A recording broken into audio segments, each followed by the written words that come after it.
Welcome to a new episode of Acme Supply Co. Today, we're gonna upgrade our game.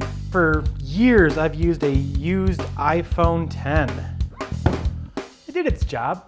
It's fine. I really like the fact that it's got its own built-in time-lapse feature on there, which I probably still will use that in the future. It's convenient, it's small, it's in your pocket, it's ready to go point and shoot, but the battery completely disintegrated on it. You can't really have a lot of control as far as like the settings go. It's just too user-friendly, so I bought something more complicated.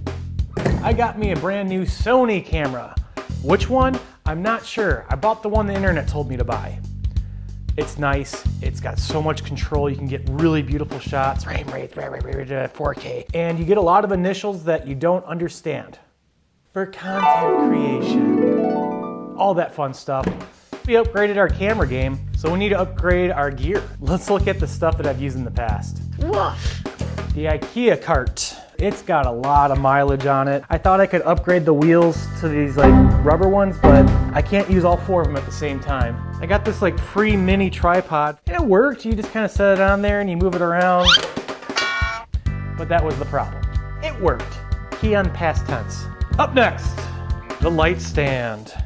Someone had this at the shop and I was like, hey, do you want that? And they're like, nah. And I was like, cool. So this green knob does not work. This thing is so flimsy, I had to put weight on it. By the way, if you know someone handy in your life, don't buy them tools. This is the most I've used these crescent wrenches since I've received them. Get a gift card. This worked for like the iPhone. The only problem is that Sony is like, what, quadruple the weight? And this thing is so flimsy, I don't see it supporting that weight. I'm begging for like a broken Sony camera with this thing. Also, I wanna do like a boom arm on it. It's got too much wobble on it for like that counterbalance. It doesn't go high enough. This ain't cutting it.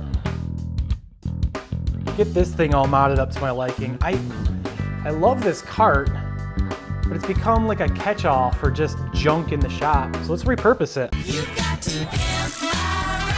Things I didn't like about this cart. One was adjustability on height, so maybe like attach a tripod to the front. Two, it's open space and like camera electronics and sawdust don't get along, so I want to kind of enclose all like the sensitive stuff when it's not being used. Three, these wheels, as much as I thought it would fix a problem, it just didn't.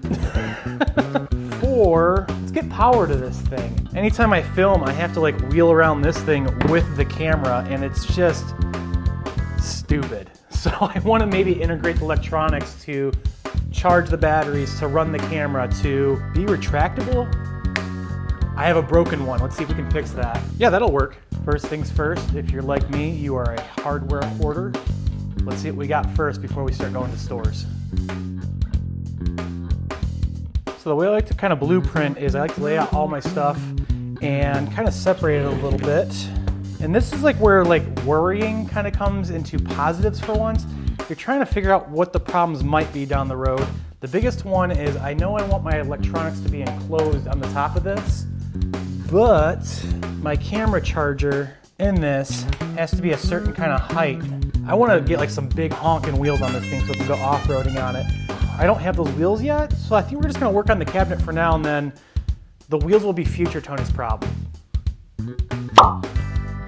First thing I do to blueprint is I get pictures of everything we're using, airdrop them. We're going to pull those up into Procreate real quick. Now it's time to measure everything.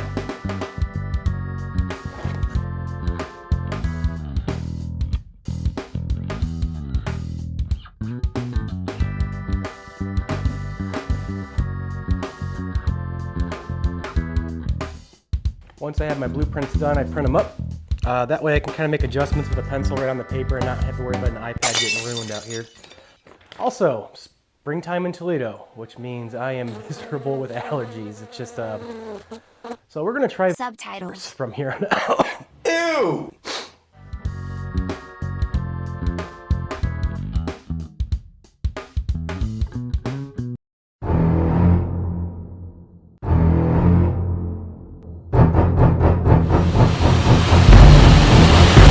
In hindsight, being gacked up on Dayquil and having greasy sweats maybe wasn't the best move for woodworking. But we're better now, and I have a new piece of wood to work with, so. I personally like to lay out my design on the flat wood first, Using my blueprint, just kind of doing like a rough mark of where everything's at. Before I start cutting, I like to always make sure that the things that I'm working around are actually going to fit like in the spaces, or adjustments need to be made. By just kind of doing the basic setup, I can kind of know that I don't need this column anymore, so we can get rid of that. Watch someone else for table saw safety. I'm not the best person for that.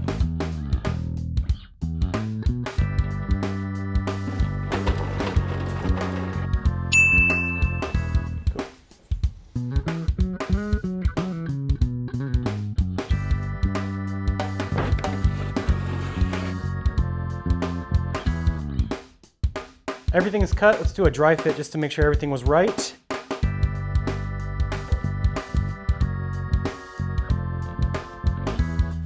Small snag, easy fix.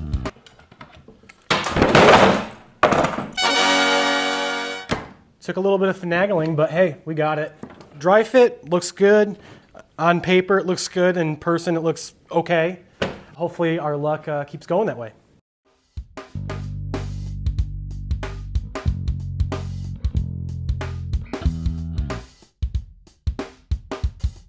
All right, let's attach to the base.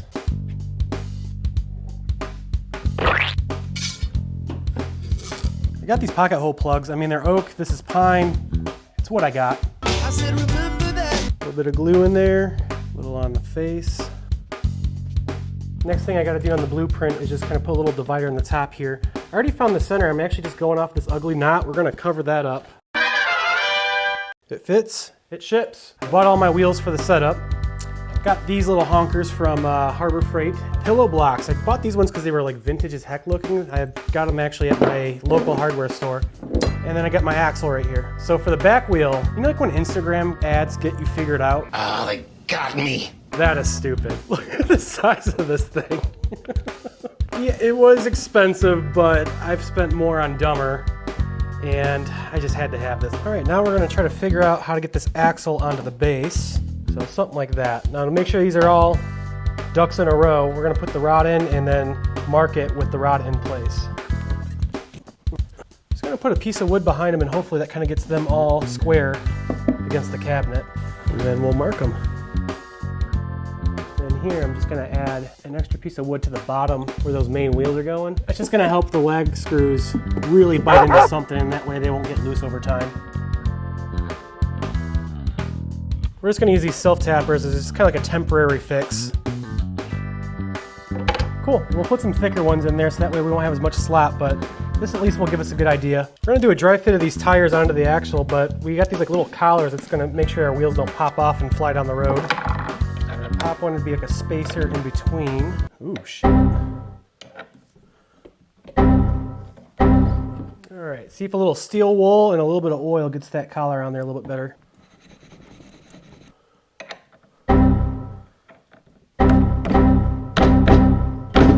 Easy ride, easy ride, easy ride. Good Lord. Well, let's get it grinding.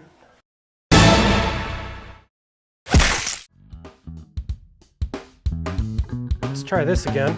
A little bit of oil on there.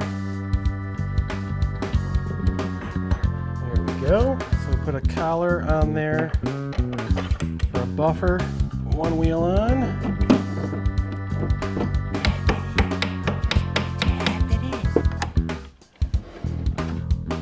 There we go. Now she's ready to go mudding. Hey, it looks about level. That's not bad, that's enough to work with. By clamping that in, we just pretty much got a nice little divot. Shows us exactly where we can connect them.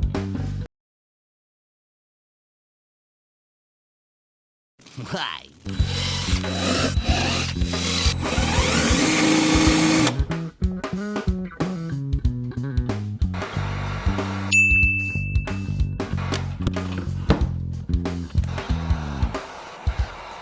See this thing? Throw it away. Just get a sharp utility knife, it's just as good.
how do we get this thing on there?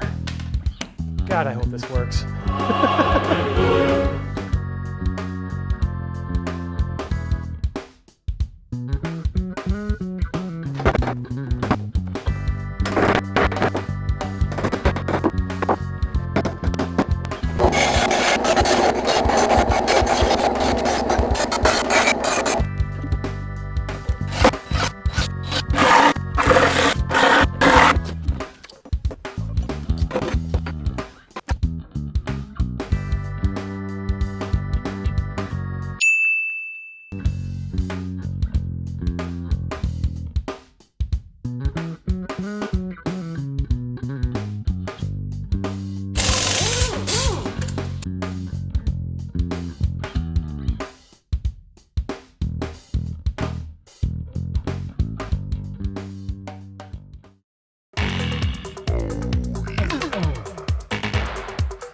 Now we're going to work on the door. So I got this here. I want to cut a hole in there so that way the cords can actually come out from like where the power supply's at. I'm trying something kind of goofy. I'm thinking about putting these cheap brushes like so that way the cords can sneak out without the sawdust actually getting inside where the power supply is. If this works out, make sure to only use pure polyester. None of that synthetic crap. Pure.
That's a wrap. It turned out awesome. I absolutely love this thing. It's sturdy as heck. So I got room for storage in there. This is like my little to-go travel bag. And now I have a place for it where it's not gonna get covered in dust constantly. Added a little graphic to my little drawer. It's where I keep my power cords. Fuck, I'm hilarious. Got my little power thing right there. It's where I'm gonna keep all my cords. Put a piston in there because I had a piston. Ooh. Yeah, I got plenty of places to like kind of like pin on this like little light. You never know when you're gonna need it. So I can either, we gotta find a better way to do that light. So I got my stationary one. I mean, that's bolted in with pipe hangers. That thing ain't going anywhere. This is my boom arm. I've always wanted this, that way I can actually do like overhead shots. I don't know, like when I'm blueprinting or just like making like smaller things, you can actually get like a little bit more of a close-up on it. Got this handy clamp thing. It was on sale on Amazon. So I had in mind to do like that retractable power cord thing. I could not fix it, so I just kind of permanently installed this plug. So I got a new retractable extension cord, and now I'm just gonna have that in the garage and then just plug this in wherever it needs to go. Looks neat. It looks so naked on this side, it needed something, so a bit too, why not? I still have to get some sand for my little sandbag. All in all, I absolutely love this thing. I really hope it figured everything out in the first shot, but you know, here at Acme, it's all about innovation. If it didn't work out, it's wood. Cut it, mold it, add it, subtract it, with it until it works. I really like these brushes. God, I can't get over those. If you guys have any suggestions for other odd things or what I should have done or done differently, leave a comment below. It's quitting time. See you next shift.